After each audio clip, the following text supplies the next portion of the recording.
Geelong and District Football League. We are the Raiders from all around Geelong. Welcome back, and of course we have got a big round of matches on this afternoon. And there's only 3 of them, of course, being the bye, but none bigger than the one out at Richmond Crescent. And great to hear that our mate Kevin O'Leary is back on deck again after a small little procedure through the week, and he's back on deck again, which is great.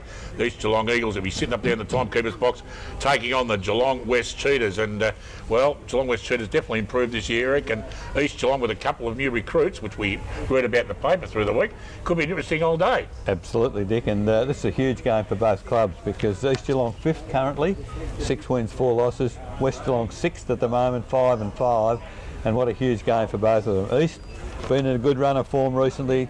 Josh Bowman has been dominant up forward the last 4 or 5 weeks, and when you see Chalice, O'Toole, Chamberlain all in form in the good players last game, there's danger signs for any opposition. Having said that, West Geelong, a real dogged performance in the last start against Belfast Hill, took it right up to them for 3 quarters.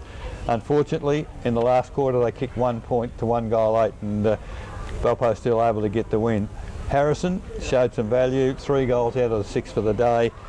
Both sides probably enjoyed the week off, and Grubby, it's a huge game in the context of the rest of the season for both these sides. So it's a massive game, and I think even more for West, because West are sitting, just 6th on the ladder. They really reckon they can make the finals, and they've got a pretty good draw.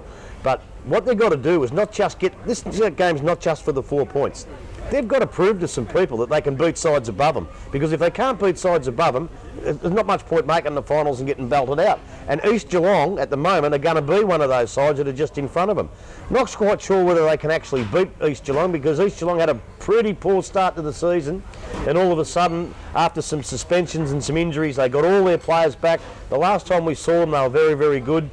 As I said before, West, they really need to win it, and they're going to have to pull something out of the fire to do that today. Well, it'll be an interesting game indeed, no doubt about that. And of course, it is the 94.7 match of the day, and you can tune in at 1:30 this afternoon and hear a call with Grubby. I guess you'll be there. I'll be there. And Eric, and who's the other? Jason Doherty will be there. Jason, the number 1 caller in local football. Self-proclaimed. Self-proclaimed. He's a good friend of ours. It's good to see Jason back. When Jason's here, he keeps Andrew out of the box. You said you didn't like him before. I like him. He's a mate of mine. Oh. He spoke at my 60th birthday, which wasn't that long ago either, before you make any smart comments. Don't you worry about that. Another big game on this afternoon. Oh, by crikey, it'll be a real good game out of Victoria Park. The Bannockburn tie. I tell you what, we played a lot of big games out there. We sure did. And we take on... It's no good to prob. I'll give Billy a hard time, don't I? No, you do. The boys in the Quagado, Werribee Centrals. This will be a good game, Grubby, won't it? Because Werribee Centrals have picked up a bit of form. Well, Werribee Centrals, we saw them 2 weeks ago, and they were fantastic against Winchelsea. They led from start to finish. They played 4 good quarters and just never let up and never let Winchelsea in the game. Bannockburn, on the other hand, they've been up and down. They've played some good footy, and they've played some pretty poor footy along the way too, Eric, I think. And what probably worries me the most is that out there, the record of Werribee Centrals at Bannockburn's probably the worst in the whole competition. They really struggle out at Bannockburn, and Bannockburn always have got the wood on them out there. But this is for a big trophy, this one, Dick. This is for the King of the Highway trophy. King of the Highway? Yeah. Billy Calder and myself started that quite a number of years ago. And unfortunately, he did, yeah. And unfortunately, I won't get out there to help him present it this time, so I'll have to make sure that next time we play, I get out there. But look, I'll go for Werribee, but I tell you what, anything can happen out at Victoria Park this afternoon. What do you reckon, Eric? Yeah, I think Werribee too good. They were very, very good, as Grubby mentioned a couple of weeks ago. I think Bannockburn, the young fellas, Werpel, Arclay, Tyquin, Broman, they need more support from the older fellas, but I think Werribee too good. And to smile because Melissa was on our previous segment and she made sure she got on the last segment with announcing that someone's breakfast was ready. Yeah, it almost put me off too. Someone's magnificent plate of bacon. Before you keep going, I heard you mention those young blokes there. Matty Tyquin, I know we said it on the radio. Matty Tyquin's made the Victorian under-19 squad for the 2nd year in a row. Fantastic. I'm not quite sure how he went at last Sunday's training. Hopefully he's still in the squad, but he's the only GDFL player to make any representative squad, and I know if he gets through he'll do us proud. So well done, Matty. Thank you very much, and welcome back. My name is Brian Collin, and it's the Past Players and Supporters Day at the Winter Resort at the Belmont Football Ground. Looking forward to all our people to come out there and have a really good day, and nothing like you folks do it. What is it? The versus David Mench's Winchelsea Blues, a big day out there. Everybody welcome. 1 o'clock start till 5 o'clock. $30. Can we mention that, Cogsy? Includes free beer, but we do encourage responsible serving of alcohol at the Belmont Lodge, and finger food, and a wristband will be worn, and guest speakers. Senior coach Paul Negro. It says guest speaker Brian Cogsy Coughlin. What's going on there? What, you couldn't get onto anybody? Or? Bring your earplugs. It'll be a great day there at the Winners Resort there at the hub of the Belmont Lions Football Club, so don't worry about that. Where's that out at Winch? No, it's at the Winter Resort. The what? You idiot. At the Winter Resort. And pay attention and keep up with me. Eric, you can talk about this one. Belmont Lions versus Winchelsea. Who's going to win? Well, I think Winchelsea, unfortunately for Belmont, on their big day, I don't think they'll be good enough. Beaten last round 37 shots to 10, and you can't really win games when you can't get enough centre use of the footy. They'll really need something to play for the rest of the season.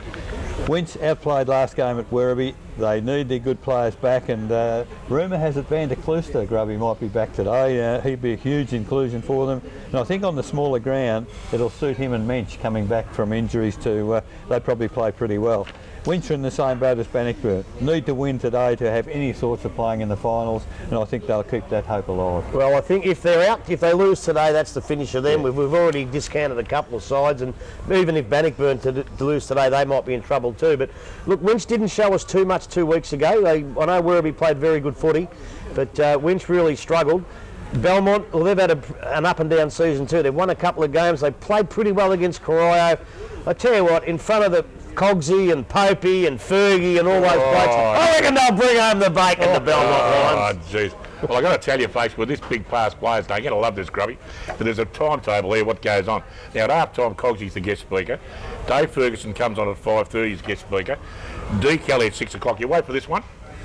Dave Franey is the guest speaker at 9 o'clock at night. How many people do you reckon will be listening to him at 9 o'clock?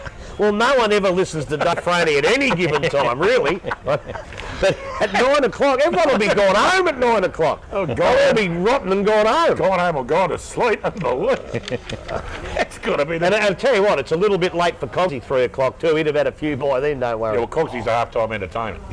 He's hosting half-time entertainment with the opposition club.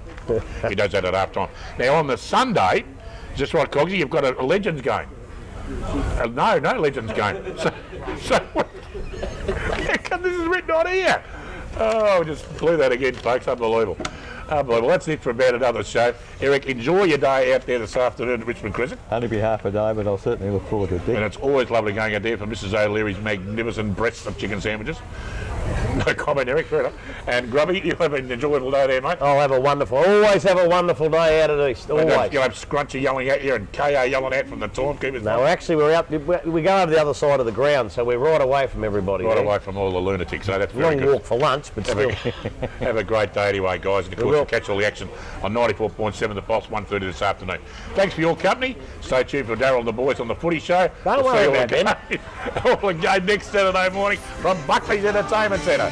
Bye for now. We are the Raiders from all around Geelong. I'm here to tell you how football is strong.